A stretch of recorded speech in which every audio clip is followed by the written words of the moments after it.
All right, the court is calling 2025 CR 004431 State versus Kimberly Renee Essex. Could I have parties announced for the record?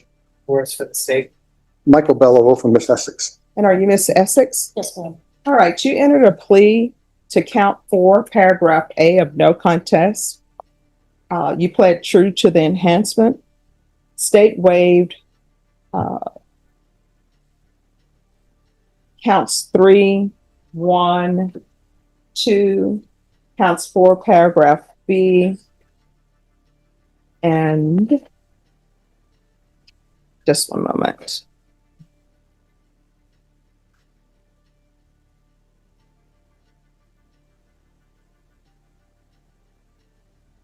Well, this will make it simple. They are proceeding on counts 4, paragraph A, and the enhancement. All other paragraphs were waived. According to the plea bargaining agreement, punishment is to be assessed at 10 years in the prison. There's a $1,000 fine. The state opposes your application. Have both parties had a chance to review the PSI and TAP evaluation? Yes, Your Honor. Yes, Judge. There was also a McMyoff evaluation. And the McMyoff evaluation? Yes. All right, any objections? No objections. The state judge. And here we go. The case of State versus Kimberly Essex. Now, anytime you hear the words plea, bargain, and enhancement in the same breath, you know this is going to get complicated. Let's break it down. 10 years in prison with a $1,000 fine. That's the deal on the table. But here's the kicker. Defense is pushing for treatment over time behind bars. Big question. Is rehabilitation even possible when someone's track record shows decades of repeat offenses? All right. State, do you have any witnesses? No witnesses, Judge. Defense, any witnesses? I have one witness, ma'am. All right, you may call your witness. Yes. And if you'll step over to this side, please. She is my daughter. Yes, your daughter. So you're familiar with her legal situations? Correct. Okay. You're aware of what she's charged with today? Correct. And you're aware that she is facing up to 10 years in prison? Yeah. Do you feel 10 years is going to help her? As a father, 10 years, gee, but I don't see at her age what benefit that would be. And as you explained to me earlier, maybe a different scenario would be the mental and alcohol treatment center. Right. Which said, Notice how the prosecutor methodically digs into her history. Mid-2000s intoxication assault, DWIs, substance issues spanning decades. This isn't about one bad decision. This is a pattern. And in the eyes of the court, patterns matter. sounds really more applicable to this case. I think Kimberly has obviously issues with alcohol and drugs, but also the mental issues have not really been addressed. She feels that she has drugs implanted in her stomach and her brain. Just various things that I think she would benefit from the other program in the prison. All right. Is there anything else you would like to tell the judge? She's a good person. She just great heart. I have no other questions. Any questions? Just a few, Judge. I'm Mr. Essex. Okay. I can call you Bill. Sure. What do you prefer? Whatever you just feels fine. All right. So I know you're Miss Essex's father, and she's kind of had a history of struggles. Is that fair? Correct. Back to the mid or the 2000s, Yes. like theft, have that intoxication assault, which seemed to be a life-changing event for her. Yes. Like she did a little bit for criminal mischief. I believe so. Yes. 16 months ago. And sometime after she got out of prison for her intoxication assault, he was put on probation for another DWI. Remember that? I'm not aware of that. I'm aware of that. Remember her going back to prison? Subsequent? No. There's still one time in Houston. Okay. So you're not aware of anything out of Austin? Yep. Yes. Yeah. Yeah. Exactly right. That was It's like discharged in 21. So Correct, we're talking about decades of substance use correct, issues. correct. And have you personally observed in the last few decades substance abuse issues as her father? Yes, You've seen how that affects her behavior. yes.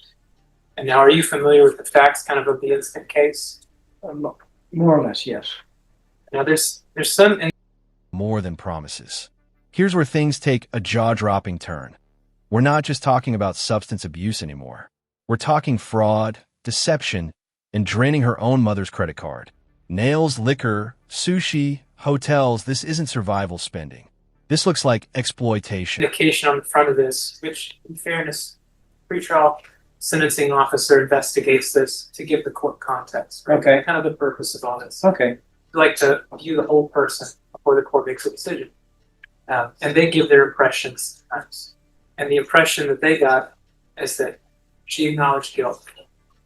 But she gave a statement, and the statement seems to indicate that she was given a card to use. That was just kind of that. Is that consistent? I wasn't involved. That was my former wife. Oh, I see. Okay. Yeah. So you're not personally familiar with No. this? Okay. No. Now, the plea bargain here is 10 years opposed. So I'm here, I look at this history.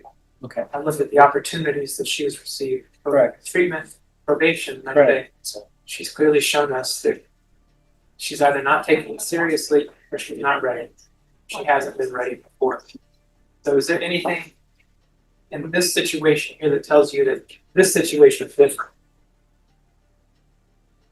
That's a good question, but I don't think 10 years I think it's ludicrous in regards to the situation. I understand. So 10 years seems like a large amount of prison time. Yes, it does. But, so from your perspective, maybe a little less than 10 years or some structured rehabilitation Yes. facility. Yes. Do you believe there's any other option if we're to hope that she has any chance of getting back on her feet? I think the structured rehabilitation is going to be our last shot. And do you think probation without that structure is going to work for her based on what you've seen? No, I think she needs some structure. I don't want that's the witness, Judge. All right, thank you so much for coming down. Thank you, sir. They just started. All right, counsel, any other witnesses? Comment. All right. So, Miss Essex, I want you to know I listened to the testimony that was given by your father, but I've read the PSI report. Are you still, and I don't know if you want to call your client as a witness, she's given up the right to remain silent, but in the PSI, she's saying that she was given the credit card. But in looking through things, she wasn't given the credit card. And what she's spending the credit card on, I mean, there are many things with Dobby nails, going to the dermatologist, going to HEB, going to 7-Eleven, Best Buy, Shell Station, the Alamo Cafe, Best Western Hotel, SQZ, Trip Reggie. And that's the heart of it. Was this theft, or did she truly believe she had permission? Judges hate fuzzy excuses. In fraud cases, especially involving vulnerable family members, intent becomes everything. What do you think? Excuse or exploitation? Specs Liquor, Crown Cap, and there are Dobby's Nail 7/22/24, another Dobby's Nail 7/22/24, all in the same day. Then there's Walmart, then there's Five Below, then there's Specs Liquor, then there's Ross, then there's Sushi Place, then there's FedEx, then there's American Best, Dollar Tree, Burlington, Wine and More, Chili's, so she, KFC, Torchy's, Don and Ben's Liquor. So is she still insisting? Oh, Saltgrass, is she still in? Which ones? And it says in the stipulations that her mom is at a retirement community Yes. and that people there became concerned. And that's when they discovered that the mom's credit cards were gone. And actually, the person who has guardianship of the mom became concerned as well. Yes. So it appears that your client was just spending money with no intention of paying it back because she didn't pay it back. Did she expect her mother, who's in a retirement home, to pay this back? I can't answer that. And it's like if she's saying that she had permission for it and it was a gift. Not all of them. Not all of them. Oh, you want to raise your right hand? Yes. Do you solemnly swear or affirm the testimony you give will be the truth and nothing but the truth? So help you God? Can you tell you which ones? No, you can lower your hand. State your name for the record. Kimberly Renee Essex. All right, you can lower your hand. Your mom lives in a retirement community. So that I'm assuming that means that she's retired. Is that correct? Yes. And someone else has guardianship over her. Is that correct? Yes, but I came back to her from the hospital. She had a heart attack. No, my question is, does somebody else